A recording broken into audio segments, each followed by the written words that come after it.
സംഘികളുടെ സ്വപ്നഭൂമിയായ ഗുജറാത്തിൽ പാലം പൊളിഞ്ഞു വീണ് 12 പേർ മരിച്ചിട്ട് ഇവിടെയുള്ള സംഘികളും കൊങ്ങികളൊന്നും ജീവിച്ചിരിപ്പില്ലേ എന്ന സംശയമുണ്ടാവുകയാണ്.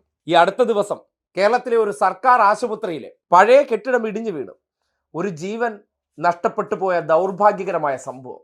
എന്തൊക്കെ ഭരണത്തെ സംബന്ധിച്ചുള്ള ക്ലാസ് എടുപ്പായിരുന്നു, അഴിമതിയെക്കുറിച്ചുള്ള കാണ്ടം വിലയിരുത്തലായിരുന്നു. ചത്ത പോലെ കിടക്കുകയാണ്, ഒന്നിനും അനക്കമില്ല. ഇതല്ലേ പറഞ്ഞത്, പണ്ടൊന്നും പിന്നെ അല്ല. സ്പോട്ടിൽ ഇവരുടെ അണ്ണാക്കി കിട്ടുന്ന സംഭവങ്ങൾ പുറത്തേക്ക് വരും.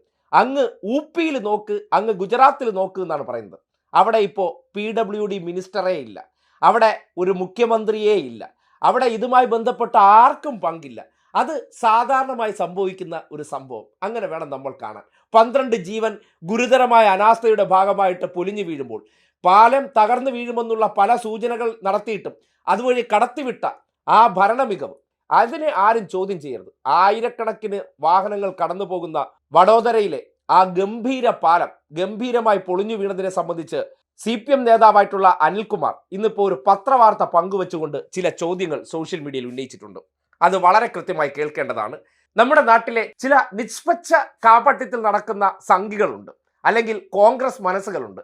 അവർ ഇപ്പോൾ മിണ്ടാതിരിക്കുന്നത് കണ്ടോ? അവർക്ക് ഇത് കണ്ടിട്ട് ഒരു വേദനയില്ല.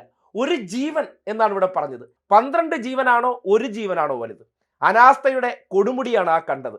അതിനെക്കുറിച്ച് ഒരു അക്ഷരം ഉരിയാടാതെ അത് സർവ്വസാധാരണം എന്നുള്ള നിലയ്ക്ക് അവരുടെ സ്വപ്നഭൂമിയിൽ നടന്ന ഈ സംഭവത്തെ ലഘൂകരിക്കുമ്പോൾ, മിണ്ടാതിരിക്കുമ്പോൾ ഇരട്ടത്താപ്പ് മനസ്സിലാക്കേണ്ടതുണ്ട്.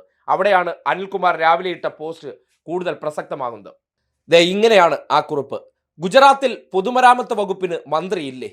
ആരും രാജിവെക്കണ്ടേ? ചോദ്യം VD സതീശനോടും രാജീവ് ചന്ദ്രശേഖരനോടുമാണ്. മരിച്ചത് 12 പേർ.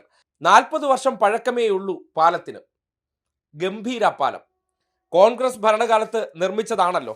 അത് തകർന്നാൽ ആർക്കാണ് ബാധ്യത എന്നുള്ള തർക്കം കോൺഗ്രസും BJPയും തമ്മിൽ ഇല്ലല്ലോ. 60 കൊല്ലം പഴക്കമുള്ള ഒരു ശുചിമുറി ഇടിഞ്ഞു വീണതോടെ കേരള സർക്കാർ വീണു, കേരള മാതൃക വീണു, എന്തെല്ലാം തലക്കെട്ടുകളായിരുന്നു മാധ്യമങ്ങളിൽ. ഗുജറാത്തിന്റെ നടുറോഡിൽ പാലം തകർന്ന് 12 പേർ മരിച്ചുവെന്ന് വാർത്ത.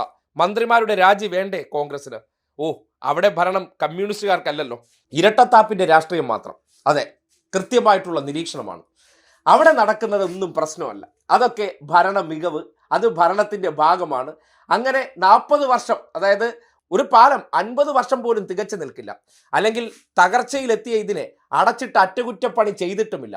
കോട്ടയത്ത് നോക്കുമ്പോൾ ഒരു കെട്ടിടം ഇടിഞ്ഞു വീണു, പക്ഷേ തൊട്ടപ്പുറത്ത് ഒരു പുതിയ കെട്ടിടം ഉയർന്നു കഴിഞ്ഞു. ഇത് കണ്ടെത്തിയ ശേഷം അതിന് പ്രതിവിധി എന്നോണം ഒരു പുതിയ സംവിധാനം അവിടെ ഉണ്ടാക്കി.